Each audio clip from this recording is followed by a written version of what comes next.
पहला प्रश्न यह है भैया कि अरहंत के स्वरूप को विचार करते हैं, सिद्धों के स्वरूप को ध्याते हैं तथा आचार्य उपाध्याय साधु के सामान्य स्वरूप का अवलोकन करते हैं। इन तीन शब्दों का भाव क्या है? वैसे पंडित टोडरमल जी को आचार्य कल्प की उपमा दी जाती है, क्योंकि उनके वचन आचार्यों के समान प्रामाणिक हैं।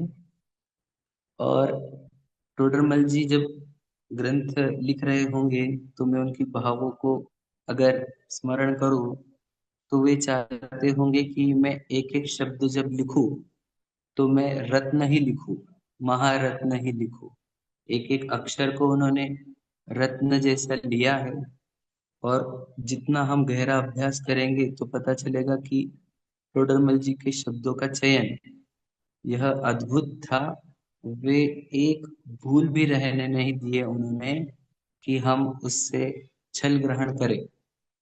तो जब उन्होंने शुरुआत की ग्रंथ की, तब उन्होंने ऐसे तीन विशेषण क्यों लगाए होंगे, इसके ऊपर बहुत अच्छा सा तर्क लगाया जा सकता है। लेकिन जो मुझे समझ में आया है वो मैं ये कहता हूँ कि उन्होंने ऐसा क्यों लिखा कि अरहंत भगवान के स्वरूप का विचार करते हैं। फिर हम सिद्ध भगवान का और साधुओं का भी समझेंगे। पहले अरहंत भगवान के बारे में ही विचार करते हैं हम कि उन्होंने ऐसा क्यों कहा कि अरहंत भगवान के स्वरूप का विचार करते हैं। वे ये चाहते हैं कि अरहंत भगवान का स्वरूप हमारे मन का विषय बने, मन से हम उनके स्वरूप को विचार करें। अब मतलब अरहंत भगवान का स्वरूप हम जनरली आंखों का विषय बनाते हैं, तो वे चाहते हैं कि आंखों का विषय न बनकर ये मन का विषय बने। हम देव दर्शन भी करते हैं तो हम भगवान जी की प्रतिमा को मन का ही विषय बनाते हैं, आंखों के विषय, मन आंखों का विषय बनाते हैं, नेत्रों के विषय बनाते हैं। और वे चाहते हैं मन का विषय बने। अब आचार्य कुंद कुंद प्रवचन सार जी में 80वीं गाथा में कहते हैं कि अरहंत भगवान को ही उन्होंने कहा कि जो अरहंत भगवान को द्रव्य गुण पर्याय से जानता है, वो अपने आत्मा को जानता है। तो प्रश्न ये उठता है कि अरहंत भगवान ही क्यों लिए उन्होंने, वे सिद्ध भगवान क्यों नहीं लिए उन्होंने, ऐसा क्यों? सिद्ध भगवान की द्रव्य गुण पर्याय भी मैच करती है हमारे से, तो वे अरहंत भगवान की ही द्रव्य गुण पर्याय को पहचानने के लिए क्यों कहा? उसका कारण है बहुत, मतलब तार्किक कारण जो मुझे समझ में आया वो बताता हूँ कि हम अरहंत भगवान को द्रव्य गुण पर्याय से जानने के लिए हम उनके शरीर को गौण करते हैं। जैसे जब भी, जैसे आप पढ़ेंगे मोक्ष और प्रकाशक में, जब उन्होंने अरहंत भगवान का स्वरूप बताया तो पहले का 60% पार्ट उन्होंने निश्चय स्वरूप बताया। अरहंत भगवान की आत्मा जो है परमात्मा, उसका वर्णन है। और आगे का 30-40% वाला जो पार्ट है उसमें व्यवहार स्वरूप है, देह संबंधी कथन है। और पहले के मुख्य भाग में उन्होंने आत्मा संबंधी कथन कहा, यानी वो परमात्मा जो अरहंत है, चतुष्टयधारी, उस परमात्मा का वर्णन किया। तो ऐसा क्यों? इसका उत्तर ये है कि हम जब अरहंत भगवान के दर्शन करते हैं तो हम उनके देह का दर्शन करते हैं। और देह तो अनंत चतुष्टय वाली है नहीं, तो अनंत चतुष्टय वाली तो आत्मा है। तो जब हम अरहंत भगवान के स्वरूप को विचार करते हैं तो देह को गौण करके आत्मा तक पहुंचते हैं। और वह आत्मा जो अनंत चतुष्टय रूप है, उसकी उसके दर्शन करते हैं, या उनका स्मरण करने से हमें ये सिद्ध होता है कि कोई जीव देह में रहकर भी अनंत सुखी हो सकता है, केवल ज्ञान स्वरूप प्रकट कर सकता है, यानी केवल ज्ञान को प्रकट कर सकता है। यानी इस देह के भीतर रहते हुए भी जब हम अनंत सुख, अरहंत दशा, केवल ज्ञान प्रकट कर सकते हैं, तो और इस शरीर से भिन्न ही वो अरहंत परमात्मा है। तो अरहंत के स्वरूप का विचार करते हुए मुख्यता से वहां हमारा लक्ष्य अरहंत भगवान के शरीर से हटकर उनकी आत्मा तक जाए, इसके लिए वहां मन का प्रयोग आवश्यक है। और हमें भी, अगर आप अच्छे से पढ़ेंगे जिन शासन को, तो आपको पता चलेगा अरहंत भगवान के स्वरूप का विचार करने से ही हमें हमारे आत्म तत्व की पहचान होती है। अरहंत का स्वरूप इसीलिए है, जैसे उनको प्रतिबिंब भी कहा जाता है, सिद्ध को भी कहा जाता है, जैसे हम पढ़ेंगे वो, लेकिन अरहंत भगवान भी आत्मा का प्रतिबिंब कहा जाता है अरहंत भगवान को। एक और बात है इसमें कि अरहंत भगवान की मुद्रा को इशारा कहा जाता है। तो ये इशारा है, तो इशारा किसकी ओर है, ये इशारे को समझने के लिए मन का ही प्रयोग आवश्यक है। वो तो समझदार को इशारा काफी है, तो अरहंत भगवान की मुद्रा भी एक इशारा है, और इस इशारे को समझने के लिए आपको मन की ही आवश्यकता पड़ेगी। तो इशारे को समझने के लिए जब मन की आवश्यकता पड़ेगी, अर्थात मन से विचार करना होगा, इसलिए ही टोडरमल जी ने उस वहां पर कहा है कि अनंत के स्वरूप का विचार करते हैं, और विचार का कनेक्शन मन से है। मतलब वहां आपको अनंत भगवान की प्रतिमाओं को या जिनेन्द्र भगवान की मुद्रा को गौण करके, है ना, अपने मन को उनके आत्म स्वरूप की ओर लेकर जाना है। यह पहला लॉजिक मैं आपको बता रहा हूँ, जो मुझे समझ में आया है। इसलिए अनंत भगवान के स्वरूप को उन्होंने कहा विचार करते हैं, है ना। एक सिंपल सा मतलब, जब अरहंत भगवान के स्वरूप को आप विचार करोगे तो आपको आत्म स्वरूप भी समझ में आएगा, क्योंकि द्रव्य गुण पर्याय से अरहंत भगवान को देखना है आपको, तो द्रव्य गुण पर्याय अपनी भी समझ में आएगी। एक लॉजिक ये हुआ, है ना।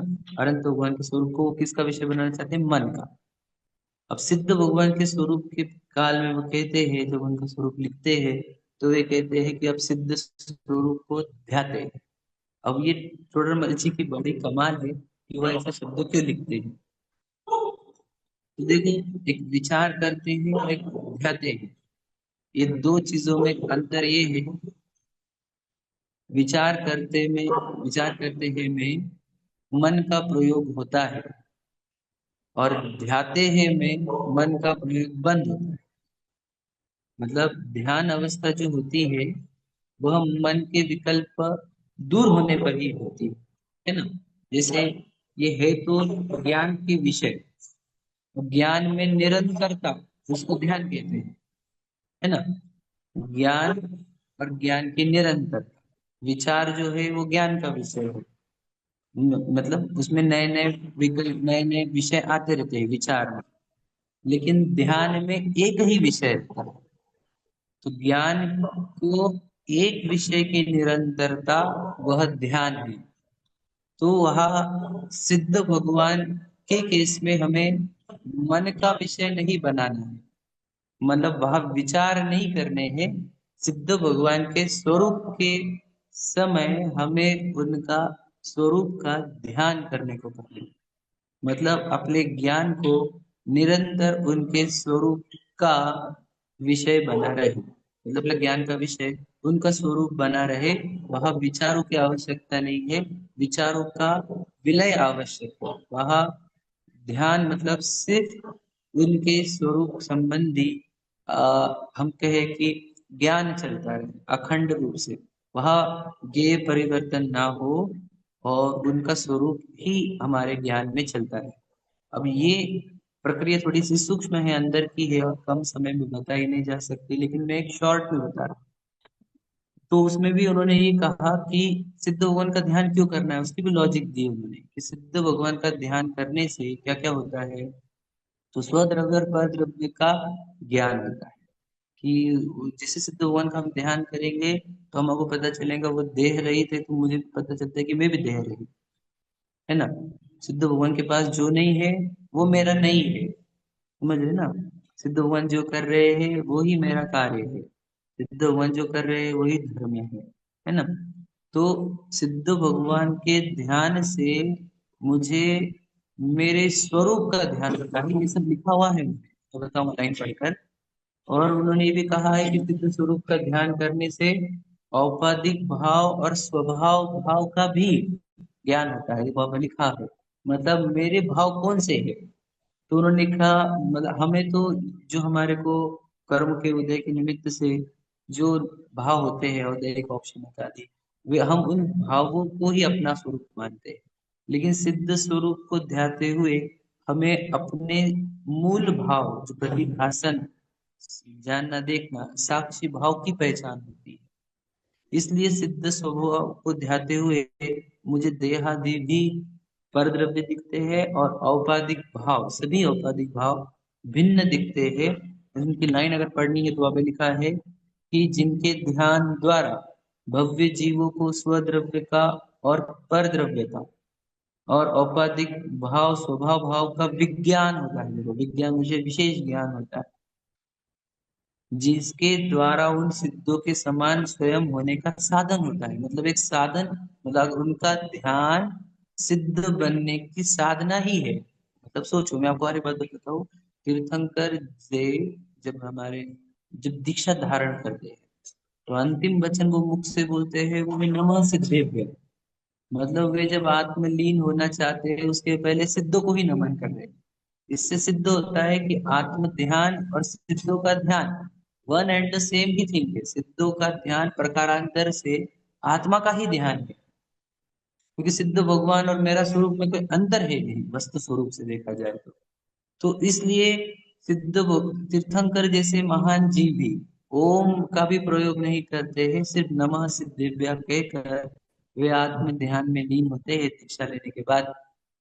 तो वो सिद्ध भगवान का ही क्यों स्मरण किया गया? कि सिद्ध भगवान और मेरा मूल स्वरूप है, वो आदर्श के समान है, वहां पर लिखा है। पढ़ता हूँ देखो, ठीक है। इसलिए साधने योग्य जो अपना शुद्ध स्वरूप, उसको उसे दर्शाने को प्रतिबिंब के समान है। समझ रहे हैं? मतलब सिद्ध भगवान हमारे लिए कैसे है? तो वे प्रतिबिंब है। मतलब जैसे पहले आईने नहीं थे तो पानी में प्रतिबिंब दिखता था, आईने आए तो आईने में प्रतिबिंब दिखता है, अब तो मोबाइल के सेल्फी कैमरा में भी दिखता है। तो सिद्ध भगवान हमारे को, मैं जो हूँ वो वस्तु बताने वाले हैं, मेरा मूल स्वरूप बताने वाले हैं, तो वे प्रतिबिंब है। तो जब प्रतिबिंब का ध्यान करूंगा तो स्वरूप का भान हो। इसलिए सिद्ध भगवान हमारे ज्ञान का विषय नहीं, ध्यान का विषय। मतलब वो निरंतर सिद्ध भगवान ही हमारे ज्ञान का विषय बने रहेंगे तो हम सिद्ध बनेंगे, ऐसा साधन वर्ड भी यूज किया उन्होंने। और उन्होंने कहा है कि वे हमारे साधन कहा, और उन्होंने कहा कि ये हमारे प्रतिबिंब है ना। इसलिए सिद्ध भगवान का स्वरूप विचारने योग्य नहीं है, सिद्ध भगवान का स्वरूप ध्यान योग्य है। बहुत गजब की शैली है, ये तो मेरी बुद्धि से मैं अर्थ निकाल रहा हूँ। बाकी टोडरमल जी तो हमारे बुद्धि से बहुत परे है। हम तो उनको, मेरे जीवन में तो बहुत बड़ा योगदान है टोडरमल जी का।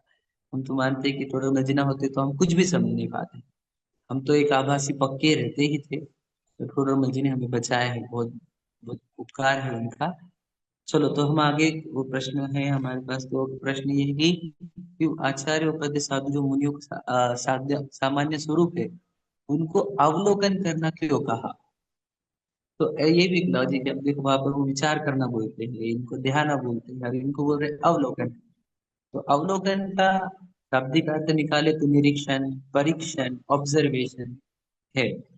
तो यहाँ पर वे हमें थोड़ा चाहते हैं कि हम मुनियों का स्वरूप को आंखों का विषय बने। अब ध्यान सुनो, एक मन का विषय बना, दूसरे ज्ञान का विषय बना, और यहाँ वो बनाना चाहते हैं आंखों का विषय। ऐसा क्यों?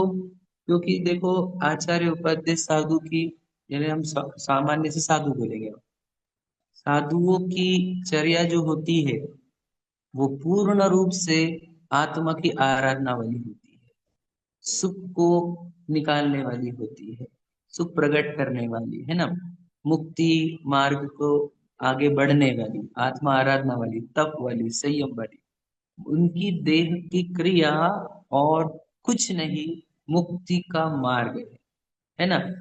मतलब हम आंखों से जब उनकी क्रिया देखेंगे तो हम क्रिया नहीं, उनकी साधना सीख रहे हैं, है ना।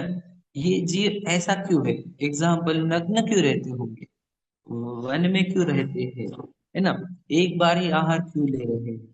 तो साधुओं के स्वरूप को देखने से आत्मा की साधना आराधना का पूर्ण ज्ञान होता है। यानी जो हमने अनंत भगवान को, सिद्ध भगवान को हमने समझा कि वो पूर्ण सुखी हुए हैं, पूर्ण मुक्त हुए हैं, तो वे होते कैसे हैं, ये प्रक्रिया यदि सीखनी है तो साधुओं का स्वरूप देखना होगा। यानी साधुओं की भी क्रिया को मुख्यता से आप पढ़ेंगे, और पर तो क्रिया को बहुत मुख्य दिया है मनु पैराग्राफ। उनकी क्रिया को आपको ध्यान से देखना है, अवलोकन करना है। मतलब उसमें भी उन्होंने, मतलब देखो ये बात है इसके अंदर बहुत इंपॉर्टेंट, कि हम बोलते हैं कि रहे सदा सत्संग उन्हीं का। तो गुरुओं का सत्संग क्यों कहा? तो वो साथ में क्यों रहना है गुरुओं के? तो साथ में रहकर उनकी समस्त क्रिया जब हम देखेंगे, तो हम उनसे सिर्फ क्रिया नहीं देखेंगे, शरीर की क्रिया नहीं, हम उनसे अपने आत्मा की आराधना करके पूर्ण सुख कैसे प्रकट किया जाता है यह देख पाएंगे, है ना। तो सुखी होने की प्रक्रिया को अगर देखना है, तो गुरु के स्वरूप का, साधु के स्वरूप का अवलोकन करना है। यह वहां पर, मतलब शॉर्ट में कहे तो आप गुरुओं की या साधुओं की चर्या को आंखों का विषय बनाओ। ये आंखों का विषय बनाने को कह रहे हैं, क्योंकि उनको देखने से आपको पूरा मोक्ष मार्ग सीखने को मिलेगा। मुक्ति कैसे प्राप्त करते हैं, केवल ज्ञान कैसे प्राप्त करते हैं, ये पूरा देखने को मिलेगा। इसलिए साधुओं के स्वरूप में वो कह रहे हैं अवलोकन। ये शॉर्ट में बताया, एक मन का स्वरूप, एक ज्ञान का स्वरूप, नहीं, मन का विषय, ज्ञान का विषय, और तीसरा आंखों का विषय बनाए। इसलिए उन्होंने तीन शब्द प्रयोग किए, ऐसा मेरे ज्ञान में आता है।